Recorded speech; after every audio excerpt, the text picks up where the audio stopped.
to the What is Medicine channel. Today our topic is going to be white blood cells. We're going to be talking about the immune system, kind of in brief, and going over how the system works and what are the white cells' role. And basically this lecture is like a precursor to talk about vaccines. Now there's a lot of questions that pop up about vaccines and how they work. So before we get too far into the immune system, we're going to talk about what is a cell? A cell is basically like a water balloon. Has its central nucleus, which is also kind of like the brain. It's kind of filled with DNA, gives instructions to the rest of the cell on what to do, and then it's full of proteins that kind of dictate what it does. The proteins differ based on the type of cell you're looking at, if it's a skin cell versus a muscle cell versus a nerve cell. Cells we're talking about today are the white blood cells. Their major role is in fighting off bacteria, viruses, parasites, basically anything that gets into your body that shouldn't be there. White blood cells are coming to attack it. All right. White blood cells, they are, however, the second line of defense.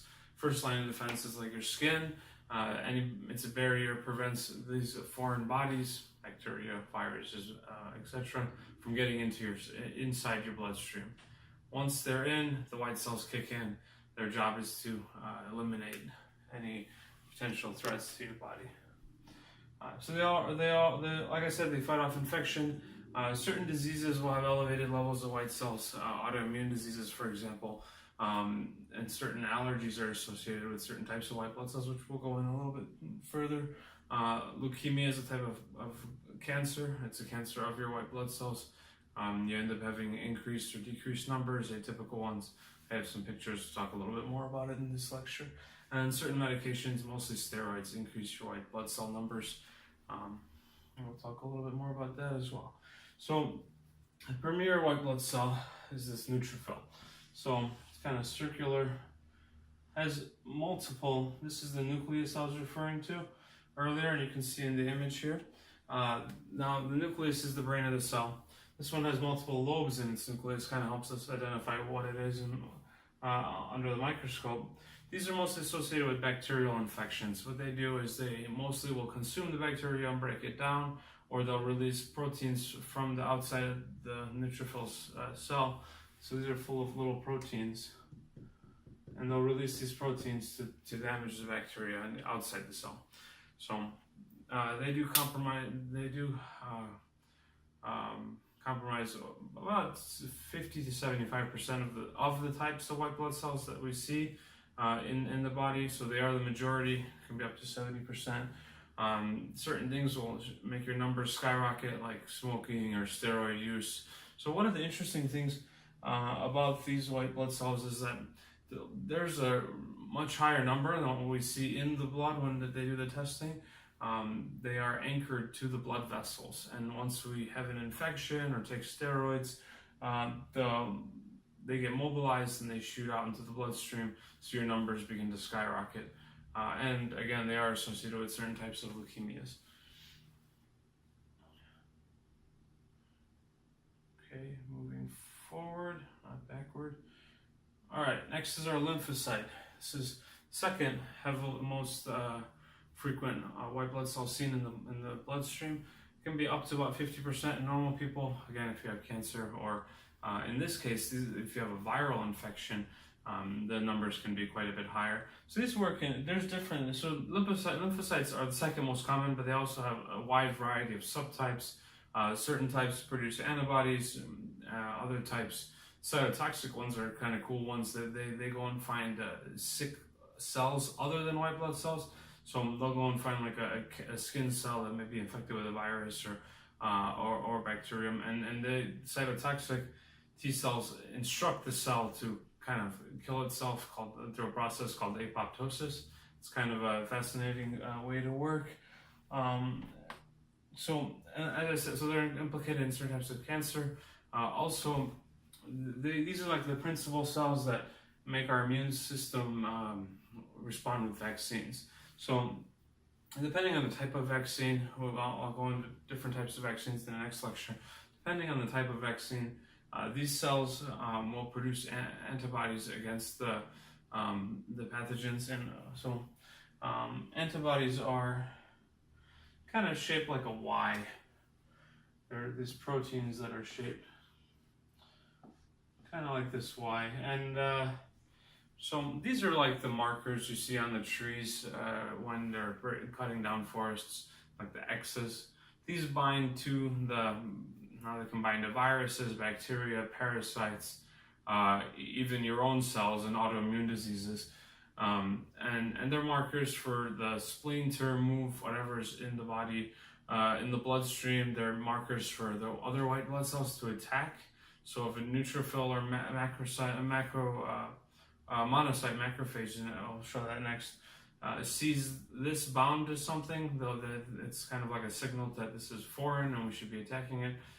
They also signal, so this protein also signals a protein cascade called complement to activate inside the bloodstream, and that'll cause, say if it's like a parasite or a larger bacteria, it'll cause little holes to form in the outside of this cell. Imagine it's a water balloon, you bind this protein to it, the complement cascade activates outside of it, poking holes into it, now a water balloon will burst, right?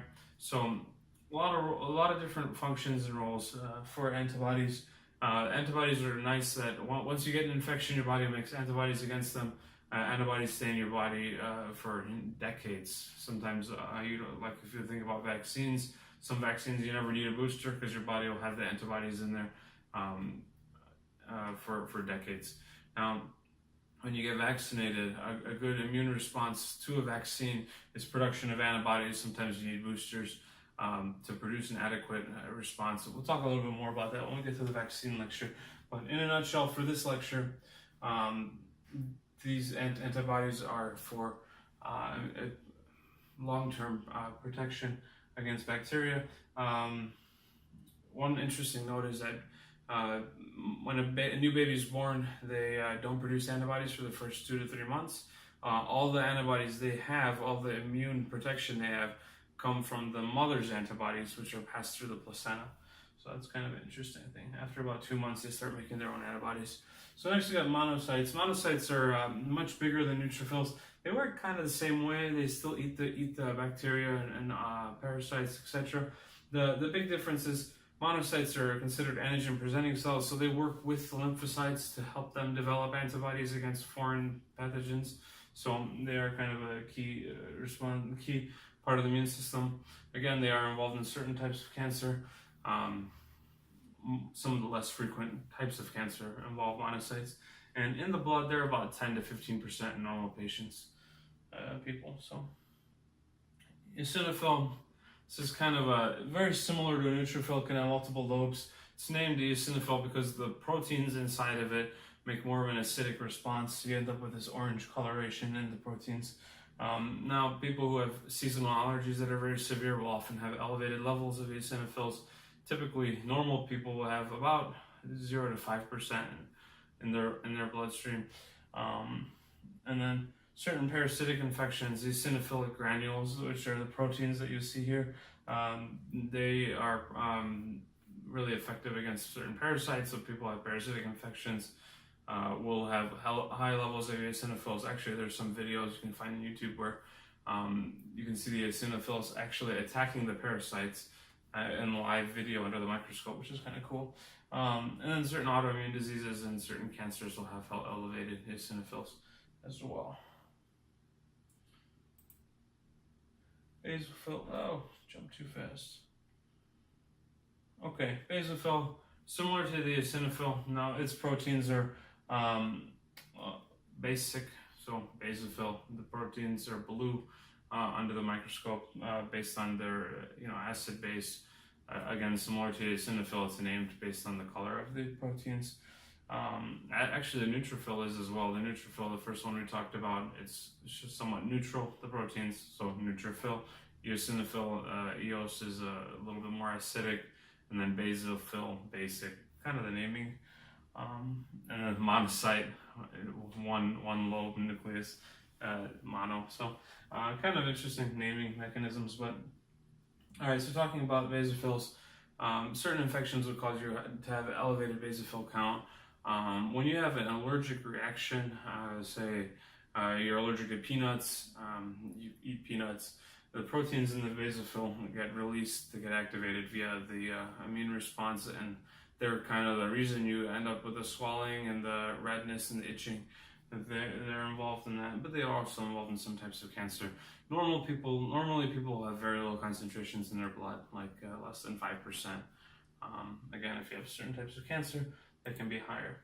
So how do we get these percentages that I keep talking about? The 70% for the neutrophils, lymphocytes are 50, monos are about 10, and eosinophils and basophils are about 0 to 5. The lab will look at what's called a peripheral blood smear. So they take a drop of your blood and they put it on a microscope slide and they color it with the acid and the base. Again, get the colors. And you end up with something that looks like this. In this slide here, we can see a little bit of every type of cell. Basically what the lab tech will do is they'll count 100 of these and calculate a percentage. They'll also look for cancer cells, which look like this. So again, a little bit different from the picture we saw previously. These cells have wide open nucleuses versus the other cells we saw, which were much more condensed and smaller and taking up less of the cell. Also, there'll be more typically elevated quantities of this. If you compare this to the previous slide, how many you see compared to the number of red cells, which are the red little circles there. In this samples of the slide, there's quite a bit more white blood cells, and they don't look normal. So these are not effective in fighting off immune responses. So if you have a really high number of these white blood cells, they are not actually functioning. You're going to have symptoms of when they're breaking down because your body's not used to breaking down so many white blood cells. As I said, they're abnormal. And depending on the type of disease, cancer process, you may have different types of immature forms of the previous 5 types of white blood cells that we spoke about. So again, all this information was gathered by UpToDate. Just the purpose of this lecture was kind of a precursor for the vaccine lecture, talk about some of the common questions that come up with vaccines, how people, the concerns that parents may have. This lecture is kind of just give you a little background about white blood cells in the immune system. Want to make note, we will be redoing the kidney stone video. I know the video and the post-video editing didn't come out as well as we had hoped, so keep an eye out for that video disappearing and reappearing in the next few days. And I guess that sums it up. Thanks for watching. Feel free to subscribe if you want updates when the videos are posted. Until next time, thanks.